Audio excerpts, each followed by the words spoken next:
अस्सलामुअलैकुम। आज का जो हमारा टॉपिक है वो है एक्सटेंडेड प्रोग्राम ऑन इम्यूनाइजेशन, जिसको हम ईपीआई भी कहते हैं। मेन जो हमारे पास वैक्सीनेशन का शेड्यूल होता है, किस टाइम पे हमने कौन सी वैक्सीन देनी है, उसको हम कहते हैं EPI, extended programme on immunization. Extended programme on immunization is a disease prevention activity aiming to reduce illness, disability, mortality rate and prevention of disease. Main हमारे पास जो ईपीआई है वो एक डिजीज़ प्रिवेंशन एक्टिविटी है, जिसका मकसद होता है कि रिड्यूस करना इलनेस को, बीमारी को ओवरकम करना, डिसेबिलिटी से बचाना। डिसेबिलिटी कहते हैं कि माजूरी को। मेन जो हम फॉर एग्जांपल पोलियो वायरस है वो डिसेबिलिटी काज करता है, तो हम उसकी अर्ली एज में वैक्सीनेशन देते हैं, जिसको हम ओरल पोलियो वैक्सीन कहते हैं। जो ड्रॉप पिलाए जाते हैं बच्चों को, वो इसलिए दिए जाते हैं कि वो डिसेबिलिटी से प्रिवेंट हो सकें।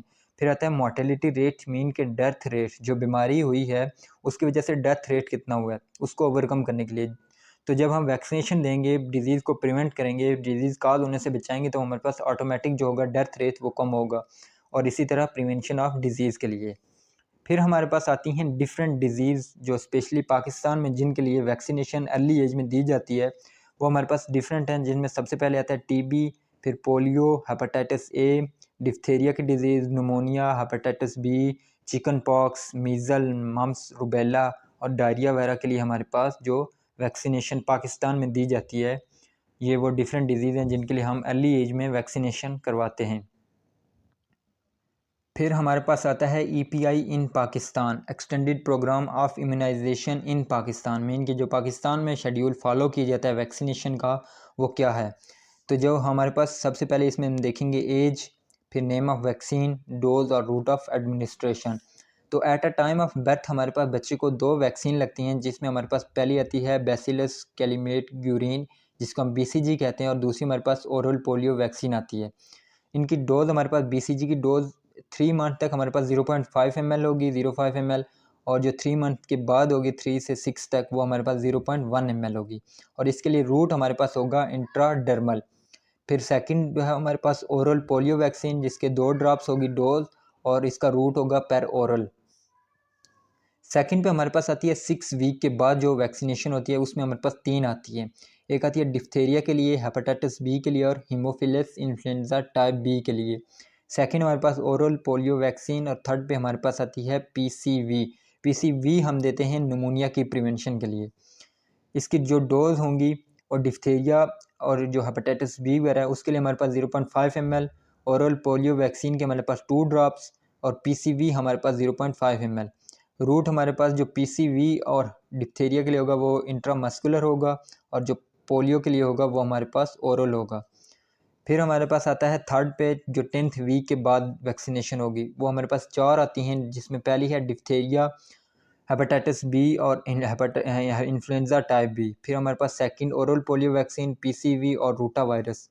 रूटा वायरस जो हमारे पास एक वायरस है जो काज करता है डायरिया, उसकी प्रिवेंशन के लिए हम जो वैक्सीन करते हैं वो हमारे पास होती है 1 ml, और उसे हम इनटेक करते हैं ओरली। फिर इसी तरह जो हमारे पास पीसीवी है वो हम देंगे इंट्रामस्कुलर, जो पोलियो के लिए वो ओरल, और जो हमारे पास डिप्थीरिया वगैरह के लिए वही सेम रूट इंट्रामस्कुलर देंगे। फिर 14 वीक के बाद भी वही सेम, जो हमने थर्ड पे हमने जो 4 वैक्सीनेशन लगाई थी वही हमारे पास 14 वीक के बाद लगेंगी। रूट भी सेम होगा, और जो हमारे पास डोज होगी वो भी सेम होगी। फिर हमारे पास आता है कि 9th मंथ के बाद, 9th मंथ के बाद हमारे पास एक वैक्सीनेशन होती है जिसको हम कहते हैं मीज़ल की वैक्सीनेशन होगी, जिसका डोज होगी हमारे पास 0.5 ml, और उसका रूट होगा subcutaneous mean under the skin.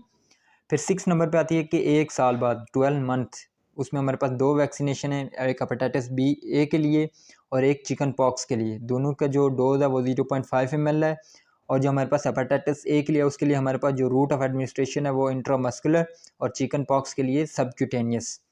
फिर 7 पे आती है हमारे पास 15 मंथ, 1 साल और 3 महीने के बाद हमारे पास 2 वैक्सीनेशन है, जिसमें पहली है MMR और सेकंड है PCV। MMR हमारे पास लगती है 0.5 ml डोज उसकी होती है, और वो लगती है सबक्यूटेनियस, और PCV हमारे पास इंट्रामस्कुलर लगती है, उसकी डोज होती है 0.5 ml। फिर 8 पे आती है कि 18 मंथ, यानी कि 1.5 साल के बाद, उसमें हमारे पास 3 किस्म की वैक्सीनेशन है। एक हम diphtheria plus haemophilus influenza type B के लिए लगाते हैं। फिर सेकंड जो हमारे पास डोज है वो ओरल पोलियो वैक्सीन, और थर्ड पे हमारे पास हेपेटाइटिस बी के लिए।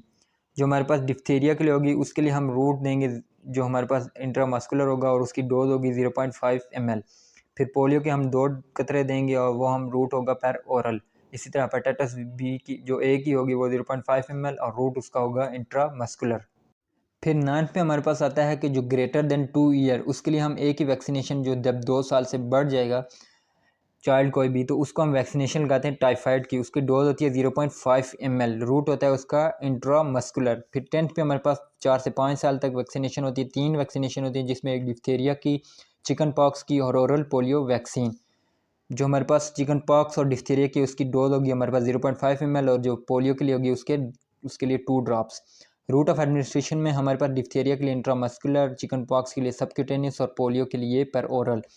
फिर 11वें नंबर पे आती है 5 से 7 ईयर तक एक ही वैक्सीनेशन लगती है जिसको हम MMR कहते हैं, जो 3 डिफरेंट डिजीज़ होती हैं, मीज़ल, मम्स और रूबेला, उसके लिए लगती है। इसकी डोज होती है 0.5 ml और ये रूट होता है हमारे पास subcutaneous mean under the skin, इसको हम अप्लाई करते हैं। फिर सेकंड 12th नंबर पे आता है और लास्ट हमारे पास जो वैक्सीनेशन रहती है वो 10 से 15 ईयर तक होती है जिसमें हमारे पास 2 वैक्सीनेशन होती है, एक टेटनस की जिसको हम TT कहते हैं और एक हमारे पास MMR मीज़ल, मम्स और रूबेला। दोनों की जो डोज होगी वो सेम 0.5 ml होगी। टेटनस के लिए हमारे पास रूट होगा इंट्रामस्कुलर और जो हमारे पास MMR होगी उसके लिए हमारे पास रूट होगा सबक्यूटेनियस। तो ये हमारे पास जो EPI इन पाकिस्तान में इनकी जो वैक्सीनेशन शेड्यूल फॉलो किया जाता है पाकिस्तान में उसको हमने डिस्कस किया। होप्स कि आपको समझ आ गई होगी। Thanks for watching.